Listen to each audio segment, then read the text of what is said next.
All righty. It shows that we are live. And we're live here from pretty Big Bear. Lovely little scenery here by the lake. It's bloody cold. It is. That's what it is. It is It is cold. bloody, technically, you look on the temperature and it just goes bloody cold. So I don't think I'm built for it. Yeah, it is super cold, but that's because we're LA wussies. I think it's happened. It has happened. You know, if we get really cold in LA, it means we've got to put a hoodie on. And that's basically it. So I think we got soft in our old age. But Yeah. there you go. But we're here for you. We actually decided we were going to bear this for you. So here we are today with our latest clarity. Yep. And also for those of you watching right now, if you could just put in the comment and confirm that you can hear us properly. We're trying this virtual setup. So if you can hear us, give us just like an okay or something in the comments, just so that we know that you can hear us well. And we'll just continue with it. Sweet. Thanks, guys. All right, perfect. So today what we're here for is your guide to personal branding in 2023. And we want to, there's lots of different little tactics and lots of new marketing strategies out in the world that you can do, but we want to keep it simple and we want to show the importance of the right sequence in which you address the stages of developing your personal brand. So what we've got is we've got a little 5 stages for how you go about developing your personal brand and what to pay attention to first before getting too far ahead of yourself, because we like doing that. The shiny new things, we like, they draw our attention in and we latch onto them really quickly. I think one of the things you've got to also focus on quickly is branding. We've been through branding before. You know, look at any of the old videos. You've seen all of this. What's a brand? What's it stand for? How important it is.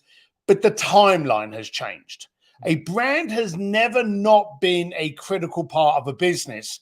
But I'm going to go out and say that it's more critical today because of attention deficit. Back in the 60s, 70s, 80s, 90s, even the 2000s, you went, hey, I'm having Dunlop tires because, hey, Dunlop, I'm having Apple products, I'm having this. But now we look for value. Now we'll see something, we'll go, well, yeah, that's that. But there's this product over here. We're searching a lot more today. So the complete addiction and adoption to a brand is harder today. It's harder. Therefore, you've got to spend more time to make sure you're the brand that pops up when someone else is looking for a product, service, or anything. Yeah, definitely.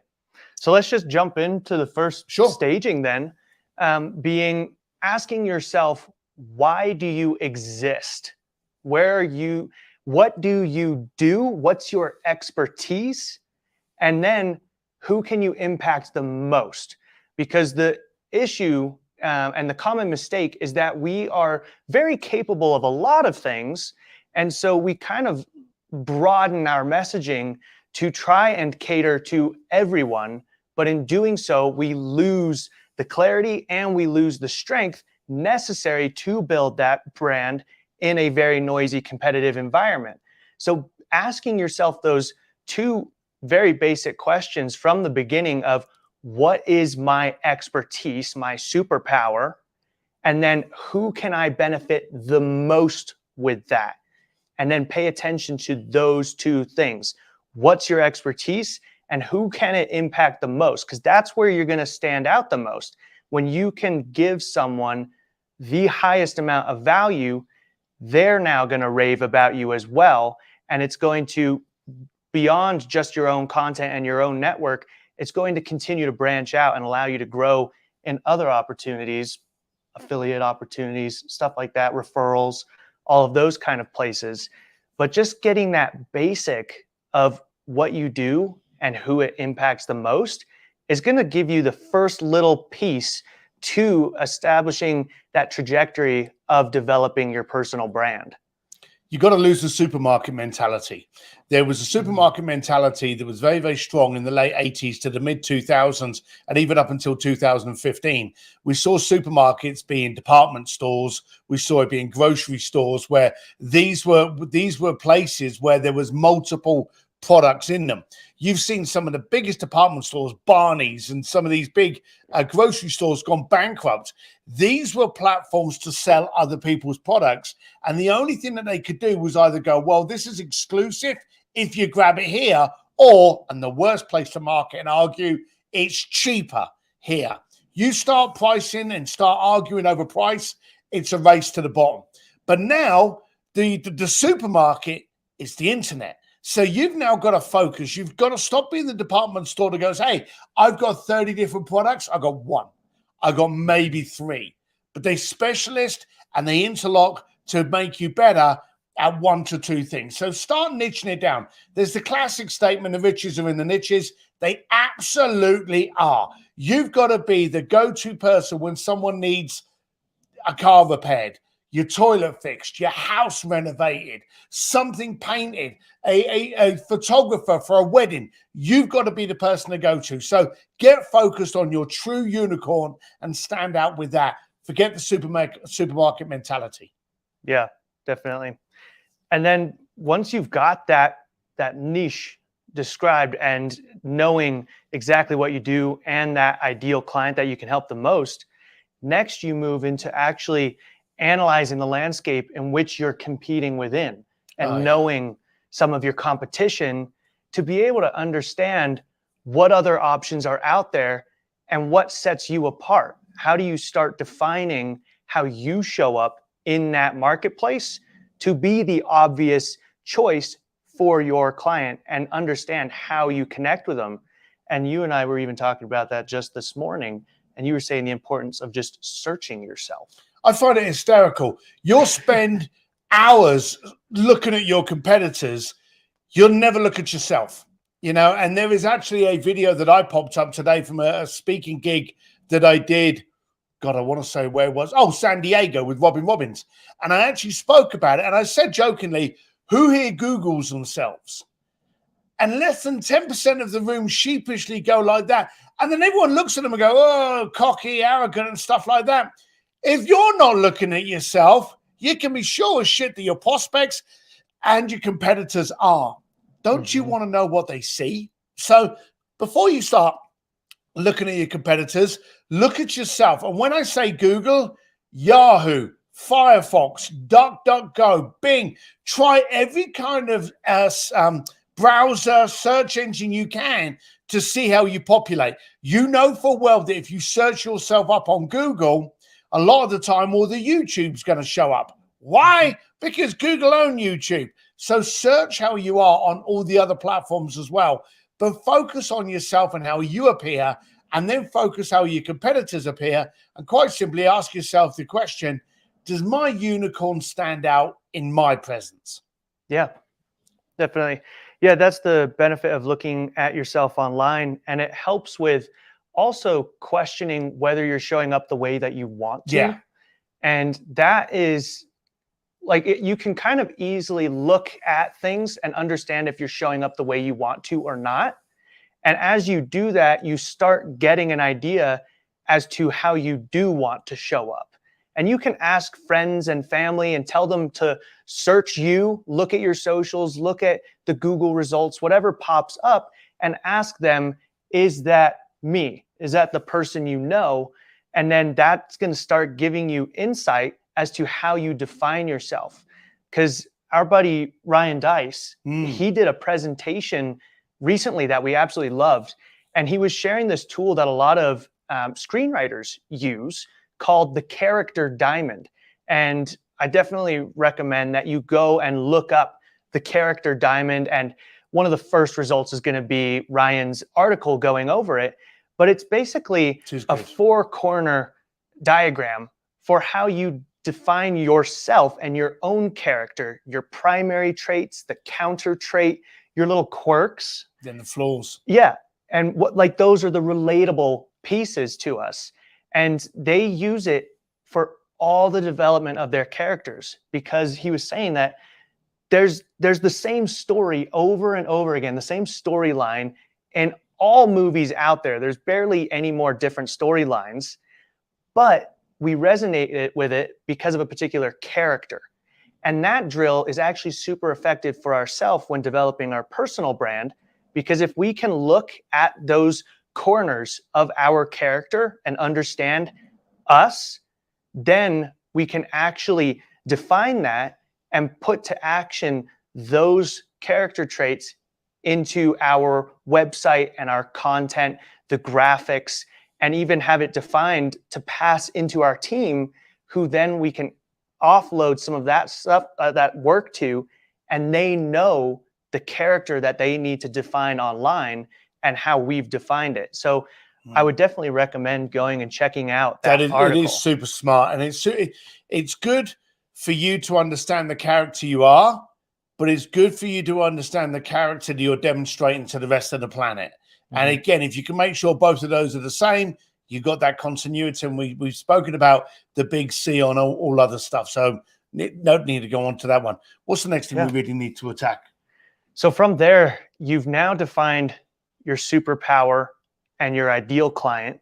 And now you've defined some of those personality traits that's going to help make you show up unique online or anywhere you go. And relatable. Yeah, and relatable. Have some kind of personal connection to that ideal client of yours.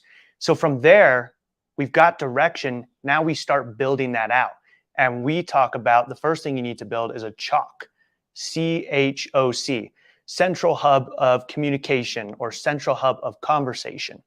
And this is your website.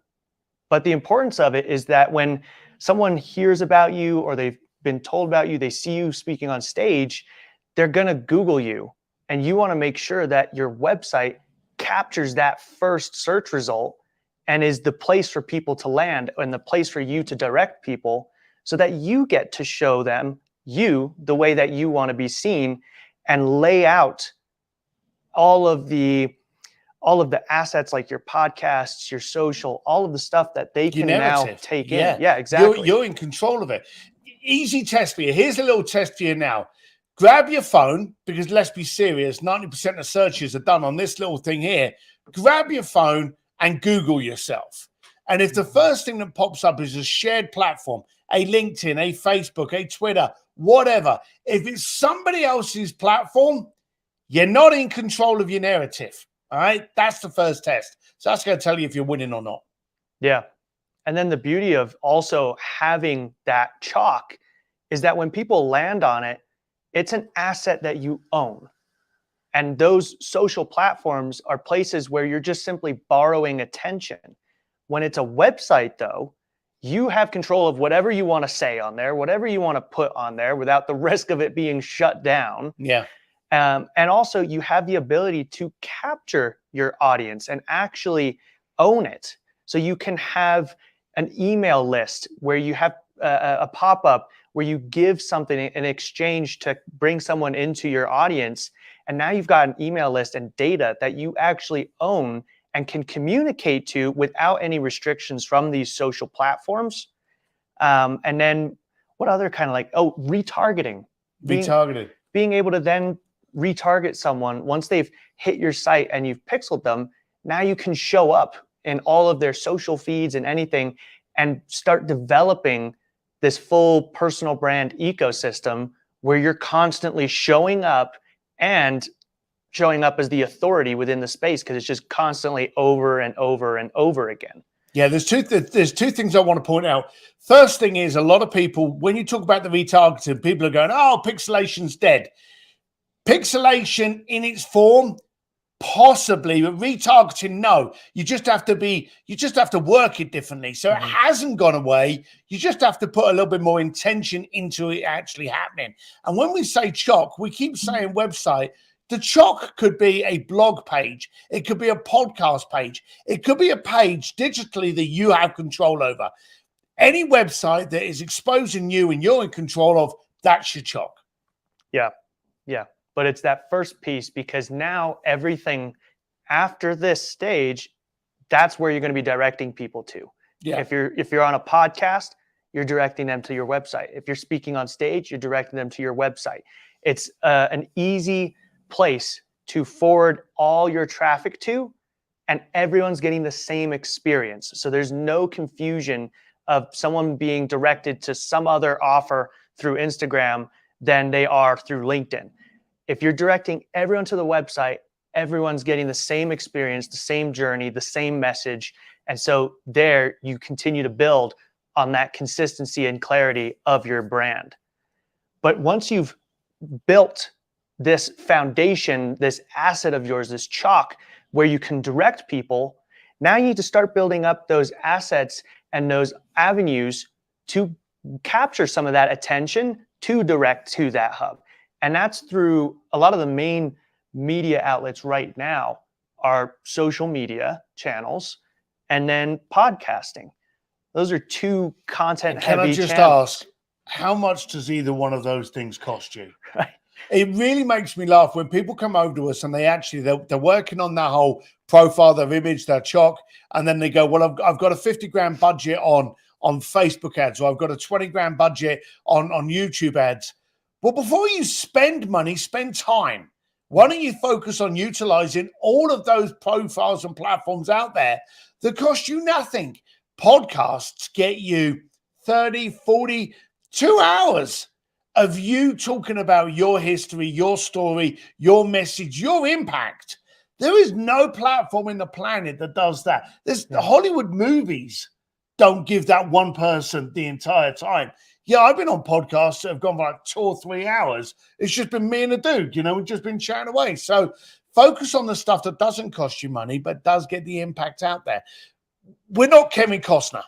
It's not a case of, hey, build it and they will come. It's not a Field of Dreams moment. You build it, now work it. You've got to amplify it. You've got to push it out there and push it out on platforms that don't actually cost you any money. Yeah. There are tools that allow you to put your voice and your message and expertise out there to attract people when they come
All right. Are we back? I think we're back. We had our Wi-Fi just went out. Technical difficulties, so we do apologize about that. But we're gonna speed it up and finish it off because, as we've said quite openly, you've got to be in control of your narrative, and you've got to be in control of it more today. Because let's be honest, if you're not in control of it, we're going to be. Other people are going to jump into it, grab your story. And I've seen this because I know a lot of people in marketing that their unicorn is very similar to somebody else, but they're better at marketing it. So what do? They take over your SEO traffic. They take over your YouTube ads. They take over everything because they grab the control because you've ignored it. Don't ignore your message. So you've got your chalk, you've got your unicorn, you've Googled yourself. Do it often, do it frequent. Time yourself on doing it. But now what you've got to do is you've got to come down to the amplification. You built your story, you own your narrative, now you amplify it. Let's run through quick fives before we finish. What's the best way for them to amplify? So amplifying is you've got the content in place through your podcast, through your social, whatever. So your content is out there. One of the easiest ways is just through boosting that content. Yeah. Organic is very difficult. So if you can just put a little bit of money, $5, $10 behind each of your posts and just push it out to try and actively get in front of your perfect clients, then that is one of the easiest ways where you don't have to be tech savvy or anything. You just simply push the boost button on your phone on the post itself. Just say how much money, how long you want to run it for, and to who. And there you go. You've done some marketing to actively put your content out in front of people. And spend a coffee. I know it sounds funny, but spend a coffee. Dan Fleischman used to say, spend a coffee, $5. Get a post that you're doing, put $5 behind it, play with a little boosting settings on your Instagram and set it to women 35 to 45 that like knitting and skiing. Just niche it down and spend $5 and see what that does to your following up. And when it works, here's the beautiful thing. When it works, put another $5 behind it. If stuff works and helps people, then it should be evergreen. So keep doing it. The little boosting button. And all marketers, every marketer out there on the planet going, boostings for amateurs. They're always going to tell you that. Anything that helps you, helps you. So spend a coffee, shove $5 behind it, play with it. And if you've got any questions, as usual, shove them in here and we'll try and help you. So boosting is a great one on social platforms. Podcast guests. Yeah. Getting on someone's podcast. For one, you've got to have a story, you've got to have a journey, and you've got to have a point. There's no point in going onto a podcast and going, well, I'm wonderful and I made $1 million and oh my God, my shit don't stink. You've got to be on a podcast to benefit the listener. Hey, I'd love to be on your podcast. I've listened to quite a few episodes and I believe my story can help your audience. Would it be worth having a discovery call? In the early stages when you're not doing a lot of podcasts and there's not a lot of proof out there, you got to work it. But once you get into this vein, a friend of mine once said to me, the problem is podcasts are like people. Everyone's got an ass. Everyone's got a podcast. Now, a lot of them aren't very good. And I think there was a gentleman, Ed Parko, one of our speakeasy members. I think he said it was the 11-20 rule. The most podcasts went away between the 11th episode and the 20th. Something like that. Ed can actually qualify that. But podcasts come and go fast. And everyone's out there going, I want to be on Joe Rogan. Sure as shit you do. But if you're not good enough, you've got to work your way through by doing other people's podcasts. But they are free. They do get into other people's sandpits. And they are worth refining your message on. So use podcasts to get that. If you've done podcasts well and it tallies in nicely, podcasts have probably been one of the single things that's helped me get on stages. Yeah. Because when you're actually speaking to someone about speaking on that stage, they go, well, have you done many stages? Well, yes, I have. But until that moment, they want to see how you come across. And most people like this, we video podcasts so they can see how you interact to questions, how you work off the cuff, how you control the narrative, the story, the impact. They can see that through podcasts. So if you want to be on stages, don't ignore the podcasts. I know a lot of people that do a lot of stage work and they're like, I don't want to do podcasts. They don't get as many gigs as me. Mm-hmm. Focus on podcasts. They will go hand in hand and help your stage. What else should we be looking at? Just to wrap them up. Yeah, I think that's pretty much the foundation to not overcomplicate and give you too much, is going and defining what your expertise is and who it can impact the most. Then once you've got that little nugget ready, you move on to now looking at the lay of the land, seeing who the competition is, and seeing how you can actually differentiate yourself and defining your personality so that you show up online as you intend to be able to truly connect with and communicate with your ideal client. Then from there, establishing your chalk so that you have this foundation, this asset that you own, where you can direct people to it from social, from podcasts, from stages, and they go there to this hub of yours where you can then capture an email, pixel for retargeting. There's many things you can do. You can tailor it however you want. But then having this content strategy in place so that you do show up on social media platforms and podcasts, these places that people expect to see you now because they're major outlets. So if you're not showing up there, it's kind of a ding against you because somebody else is. So you need to show up on these platforms so that you are getting your message out there at a bare minimum. And then from there, it's amplifying it. So the next step is you've got this foundation, this message, this content for people to interact with and engage with you. Now you need to reach more people and different audiences by getting on stage, by getting on other people's podcasts, and expanding this little message of yours that you've already established. And now you're just amplifying it into other avenues and other audiences. And if all of that sounds like work, it's because it is. If your work's important to you, then you need to pay attention to it. The good thing is that once you've actually gone through those fundamentals, they are your cornerstones, they are your foundations, they are your blocks. And all you've then got to do is keep the momentum going. It's not as hard once you've built the basics. But if you don't focus on those basics and you just focus on the other stuff, it's a house of cards. So if it's important to you, pay attention to it. Get the basics done, get the foundations done, and then just keep that momentum going. Yep. I think absolutely. that's it. That's it. Yeah. If you want more tactical, specific things, we've got a bunch of these episodes thrown onto our YouTube channel where we go into depth on particular topics. But this is important to know the sequence of when you pay attention to what for building out that personal brand. You can pull the tactics into it, and we've got those videos. But we want to go over the foundation of how you now start addressing each of those stages to build your brand.